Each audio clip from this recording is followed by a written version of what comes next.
Bom, estou aqui de volta no Nocaute. Meu nome é Sérgio Amadeu, sou professor da Universidade Federal do ABC e faço aqui várias discussões sobre tecnologia, sobre redes digitais. E eu queria começar esse nossa conversa hoje é, saudando aqui o Zé de Abreu, autoproclamado presidente da República do Brasil. É claro que Zé de Abreu é um ator aí importante, é, e ele é também um grande defensor da democracia no Brasil. E ele fez aí uma brincadeira que está dando muito certo nas redes sociais. Ele já emplacou mais de duas hashtags, inclusive Presidente Laranja Nunca Mais, no Twitter. E ele está sendo muito comentado. Já está saindo na imprensa internacional. A grande imprensa brasileira, obviamente, se cala. Mas ele fez mais ou menos como o Guaidó ali da Venezuela. Ele se autoproclamou presidente e as pessoas estão apoiando porque nesses 2 meses de governo novo aí, que é o governo do passado, nós estamos parecendo que a gente está há mais de 10 anos aqui vivendo um período tão curto de tantas declarações absurdas, de tantos ataques a direitos sociais. A gente está bastante cansado. E olha que tem 2 meses, não deu 100 dias de governo. Quer dizer, e nesse carnaval nós estamos vendo no Brasil inteiro palavras de ordem contra o governo Bolsonaro. As pessoas, muitas pessoas já estão mudando, já estão desiludidas. Essa submissão do Bolsonaro aos interesses norte-americanos e essa predileção de bater continência para a bandeira americana, de dizer que é um seguidor incondicional do Donald Trump, já gerou via Twitter um Twitter do Donald Trump de 3 dias atrás. Ele dizia o seguinte: conseguimos o contrato da soja, nós vamos vender soja para a China. Então, a China foi atacada várias vezes pelo chanceler brasileiro e pelas palavras assim descabidas do atual presidente do Brasil, o Jair. Esse Jair, ele disse coisas absurdas, desconsiderando que um presidente não fala qualquer coisa, ele não está num canal do WhatsApp, mas ele parece que governa como se ele estivesse falando com os filhos, o que era desinformação, mentiras, xingamentos, agressões na campanha eleitoral. Ele parece que continua. E ele começou a agredir a China. A China avisou. Vocês têm certeza? Fez inclusive editoriais, um editorial num jornal importante vinculado ao governo chinês. Eles falaram: olha, vamos com calma aí, Brasil. Vocês têm certeza que vocês vão seguir o caminho do Donald Trump? Dito e feito, tudo indica que nós perdemos alguns bilhões de dólares da soja para o Donald Trump, que não teve nenhuma dúvida em pegar os contratos com a China. Então, você vai ver muito ruralista aí que fez campanha para o Jair, Jair mudando de lado. Ou seja, nós estamos vivendo uma situação de empobrecimento, concentração de renda, perda de contratos internacionais e tão rápido, em menos de 2 meses, ele já fez tudo isso. Ele já se mostrou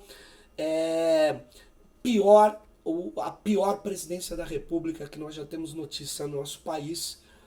E o pior de tudo é o entreguismo. Queria recuperar aí, na nossa conversa de hoje, uma coisa que está disponível aí no site do Wikileaks. Vocês podem entrar no site do Wikileaks e dar uma olhada num dos arquivos que mostra as compras realizadas pelas embaixadas americanas pelo mundo afora.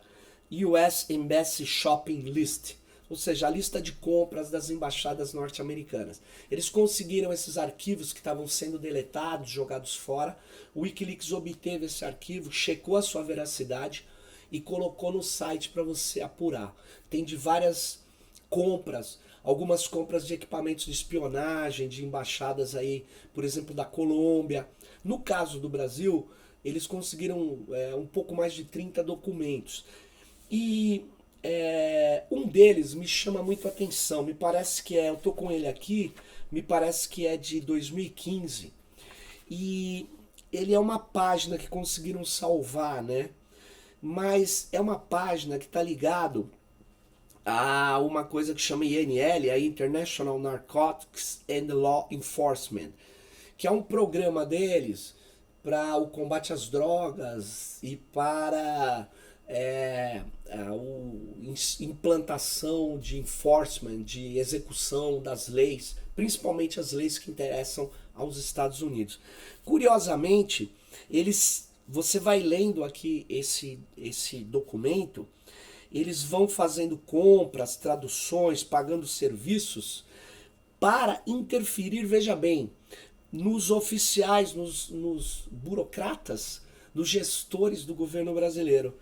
E uma das coisas que ele deixa claro em 2015 é que eles estão fazendo desenvolvimentos anticorrupção. Um país que tem uma longa trajetória de corromper líderes no mundo inteiro, de derrubar governos, de promover guerras, está preocupado com a corrupção no Brasil. Agora, mais do que isso, eles estavam preocupados com a reforma do setor judicial, da justiça brasileira. Então, veja bem, eles estão querendo se intrometer nos assuntos internos do Brasil, porque esse documento, você poderia dizer, a parte de drogas tem a ver com os Estados Unidos. Eles coibindo o tráfico de drogas tende a reduzir o envio de drogas para os Estados Unidos. Você poderia pensar isso, mas todo mundo já sabe que isso não aconteceu e não acontecerá. Por isso, inclusive, eles estão mudando a política de punição de drogas lá nos Estados Unidos. Enquanto aqui você tem um Sérgio Moro, um punitivista, que quer aprofundar uma política que deu errado, lá nos Estados Unidos eles estão regulamentando e legalizando uma série de drogas. Enquanto isso, eles fazem uma arruaça nos países vizinhos para desestabilizar o poder. E tá aqui o documento, tá lá no site da Wikileaks. Você pode nos ajudar se você entender isso. Se você for de Brasília e tiver informações, passa para o Wikileaks, passa para a gente, porque os norte-americanos estão interferindo aqui no Brasil já há muito tempo, isso é histórico, mas né, agora eles têm o presidente da República, um fantoche da embaixada norte-americana no Brasil. Então veja, nós estamos governados por uma tutela militar, uma junta de militares que estavam no Haiti, que comandam o governo, e um presidente inepto, que nós já estamos percebendo que vai dar muito problema econômico e político para o Brasil. Eu queria então sugerir que vocês dessem uma olhada nesse site do Wikileaks, olhassem esse vazamento das compras na embaixada e você vê como que eles atuam no mundo inteiro com a CIA, com os interesses geopolíticos, geoestratégicos vigorando sobre qualquer outro tipo de necessidade, interesse dos países. E eu aproveito aqui esse pequeno espaço, você viu, eu fiquei muito tempo fora, longe aqui do Lookout, então eu queria aproveitar e fazer algumas sugestões de leitura para vocês aqui, relacionadas às redes digitais, a essa conjuntura da tecnologia da informação.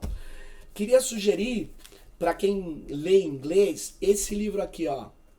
Esse livro, ele é O Capitalismo de Plataforma, do Nick Sniarchek. Ele é um canadense com um nome, me parece, tcheco. E ele fez um trabalho bastante interessante de mostrar como o capitalismo hoje, ele criou uma série de estruturas importantes, plataformas que acabam tragando recursos do mundo inteiro e reforçando a concentração das atenções nas redes, e mais do que isso, reforçando os fluxos de capitais para os países como Estados Unidos e países do primeiro mundo. Esse capitalismo de plataforma, ele é que faz que um sistema, um serviço local, como por exemplo um serviço de transporte individual, de táxi, ele passou a ser concentrado. O que é o Uber? O Uber é uma plataforma que cobra no Brasil no mínimo 25% de cada pessoa que coloca o seu carro para a plataforma. Então A cada corrida o Uber ganha 25% que vai lá para a Califórnia. Então você veja a situação. Você tem empresas que estão ficando gigantescas, concentrando a renda, e o que mais interessa a essas empresas não é simplesmente prestar um serviço. Elas coletam dados pessoais massivamente e reforçam esse mercado de dados pessoais, de conhecimento do que as pessoas estão fazendo no mundo. E esse capitalismo de plataforma, ele é uma fase do que também é chamado capitalismo de vigilância. Aqui nós temos um livro lançado pela Boitempo, um livro de artigos do Lavitz, principalmente o Laboratório de Vigilância. E esse livro, Tecnopolíticas da Vigilância, Perspectivas da Margem, ele tem as organizadoras Fernanda Bruno, o Bruno Cardoso, a Marta Hanashiro, Luciana Guilhom e Lucas Melgaço. Ele é muito bom esse livro. Tem um artigo aqui, entre tantos outros, da Shoshana Zuboff, que chama The Big Order, Capitalismo de Vigilância e Perspectivas para uma Civilização de Informação. A Shoshana Zuboff, nesse artigo, ela mostra muito como o capitalismo se estrutura na coleta massiva de dados.